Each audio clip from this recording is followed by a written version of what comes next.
अभिवादन स्वीकार कीजिए ब्रजेश मिश्रा का और आप देखना शुरू कर चुके हैं द डिबेट। बहनों भाइयों, उत्तर प्रदेश का एक बहुत छोटा सा जनपद है मऊ, लेकिन इस मऊ में इतनी राजनीतिक ताकत और गर्मी है कि बिना इसके उत्तर प्रदेश की राजनीति की परिभाषा ही तय नहीं होती। हमेशा उत्तर प्रदेश में पिछले 10 सालों में मऊ की महाभारत सबसे बड़ी हुई है।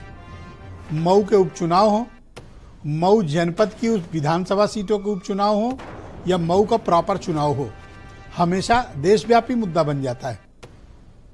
कारण क्या है? बहनों भाइयों, राजनीति की वो उर्वरक जमीन है मऊ, जहां से सत्तारूढ़ दल बीजेपी और अपोजिशन की पार्टी समाजवादी पार्टी को बहुत ताकत मिलती है। जैसे अभी घोसी मऊ से सांसद समाजवादी पार्टी के हैं राजीव राय, तो वो कर्म भूमि और राजनीतिक भूमि है ओम प्रकाश राजभर की, मुख्तार अंसारी की, भारतीय जनता पार्टी की, और बड़े मसले हैं यहाँ को लेके। आज चर्चा करेंगे कि ओम प्रकाश राजभर की पार्टी के एमएलए अब्बास अंसारी जो मुख्तार के बेटे हैं, उनकी विधायकी चली गई है, अब वहाँ उपचुनाव होने हैं, क्या समीकरण है और मऊ में क्या चल रहा है, इस बारे में आज बात करेंगे। बहनों भाइयों, लोकसभा का चुनाव हो या फिर विधानसभा का, एक ही जनपद है जो हमेशा चर्चा में रहता है, मऊ। वैसे तो बहुत छोटा सा है मऊ, लेकिन मऊ की जो पॉलिटिकल सिग्निफिकेंस है वो लखनऊ और दिल्ली में बहुत बड़ी है। और ये अभी से नहीं है, ये कल्पनाथ राय के ज़माने से है। वो ज़माना शुरू होते होते अब वो राजीव राय तक आ गया है। और कभी मऊ जो है मुख्तार अंसारी के नाम से जाना जाता था, फिर उनके बेटे आ गए, उनके भाई आ गए, फिर ओम प्रकाश राजभर की भी एंट्री वहाँ पे हो जाती है। फिर कभी मुख्तार अंसारी और ओम प्रकाश राजभर की जोड़ी वहाँ बड़ी मशहूर थी। अब मुख्तार अंसारी की मृत्यु हो चुकी है, उनके बेटे की विधायकी चली गई। मुख्तार जब जिंदा थे तो भी उनकी विधायकी चली गई थी। और इन सब में भी एक मसले हैं कि घोसी की विधानसभा सीट भी एक बार रिक्त हो चुकी है दारा सिंह चौहान के इस्तीफे से, जिसमें सुधाकर सिंह एमएलए बने थे, आपको याद होगा, बड़ा हाई प्रोफाइल इलेक्शन हुआ था। उसी तरह मऊ की सीट रिक्त हुई है। अब इसमें चुनाव संभावित है अगर कोई उच्च अदालत इस पर रोक नहीं लगा देती है तो। अब्बास अंसारी अब उत्तर प्रदेश की विधानसभा के सदस्य नहीं है, उनकी विधायकी खत्म हो गई। आज सुबह ओम प्रकाश राजभर ने एक स्टेटमेंट दिया, कहा कि अब्बास अंसारी एसबीएसपी के छड़ी के सिंबल पर एमएलए थे, तो जाहिर सी बात है कि अगर उनकी विधायकी गई है और अब वो बीजेपी के साथ हैं तो उन्हीं के सिंबल पर ही वो खुद चुनाव लड़ेंगे। तो क्या बीजेपी अफोर्ड कर पाएगी कि जिसने रनर अप की भूमिका निभाई हो, जो बहुत बीजेपी ने मुकाबला किया हो, अब ओम प्रकाश राजभर लड़ेंगे? फिर समाजवादी पार्टी से कौन आएगा? क्या अंसारी फैमिली से किसी को टिकट दिया जाएगा, अंसारी के छोटे बेटे को, या फिर इस बार कोई छिपा हुआ कार्ड समाजवादी पार्टी वहां से निकालेगी? इस पर भी चर्चा करेंगे कि अब्बास अंसारी की सदस्यता हेट स्पीच के मामले में 2 वर्ष की सजा के कारण हुआ। बहनों भाइयों, भारत का नियम है कि अगर किसी जनप्रतिनिधि को जो विधायक या सांसद हो, अगर 2 वर्ष का कारावास दिया जाता है, सजा होती है, तो फिर उनकी संसद सदस्यता या विधानसभा की सदस्यता या राज्यसभा या विधान परिषद की सदस्यता खत्म हो जाती है।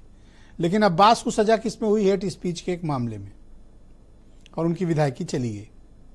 तो मऊ में अब क्या होगा? बहनों भाइयों, मऊ में महाभारत होगी।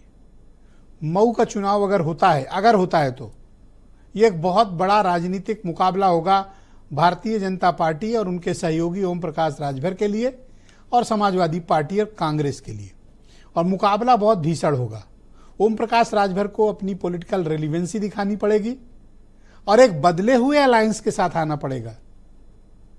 मुख्तार अंसारी की फैमिली के और उनके सपोर्ट के बिना ओम प्रकाश राजभर को आना पड़ेगा, जो उनके लिए बड़ा असेट था। अब वो असेट नहीं है, अब वो लाइबिलिटी हैं और राजभर हैं बीजेपी के साथ। समाजवादी पार्टी को बढ़त मिली थी क्योंकि तब राजभर की पार्टी के सिंबल पर अब्बास अंसारी चुनाव लड़े थे। समाजवादी पार्टी का सपोर्ट, मुख्तार अंसारी का बैकग्राउंड, राजभर वोटों की ताकत ओम प्रकाश राजभर से अब्बास अंसारी एमएलए बन गए थे। लेकिन बहनों भाइयों, अब गंगा में पानी बहुत बह चुका है। दुश्मन बदल चुके हैं। जो दुश्मन थे आज दोस्त हैं, और जो दोस्त हैं वो अलविदा हो गए हैं, और जो बचे हैं वो दूसरे खेमे में खड़े हैं तलवार लिए हुए। लिहाजा मुकाबला भी उतना ही दिलचस्प होगा। और मऊ के इस चुनाव, अगर उपचुनाव होता है, सरकार और भारतीय जनता पार्टी का संगठन कभी नहीं चाहेगा कि यह सीट अपोजिशन के हाथ लगे, लेकिन ओम प्रकाश राजभर कभी नहीं चाहेंगे कि यह सीट उनके हाथ से निकले और भारतीय जनता पार्टी इस पर चुनाव लड़े।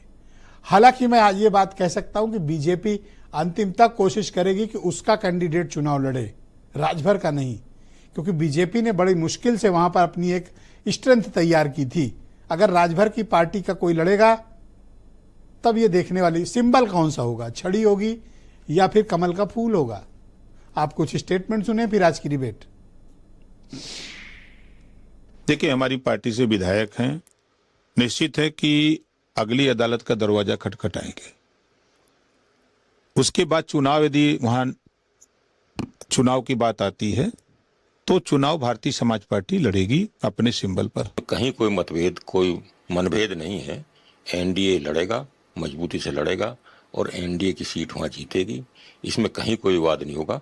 आपस में सर्वसम्मति से बैठ के विचार करके जो जीतने लायक होगा उस मैदान में उतारा जाएगा और निश्चित रूप से जीत मऊ में एनडीए की, भारतीय जनता पार्टी और सहयोगी दलों की होगी। ये अघोषित इमरजेंसी है, तानाशाही है और इस तानाशाही का भी मुकाबला समाजवादी पार्टी करेगी। जिस तरीके से बोलने पे पाबंदी है और बीजेपी के नेता पता नहीं दिन भर क्या क्या बोल रहे हैं, उनकी तो सदस्यता नहीं जा रही। समाजवादी पार्टी ने उनके बगैर 2024 में भी, ओम प्रकाश राजभर के बगैर 2024 में भी चुनाव लड़ी।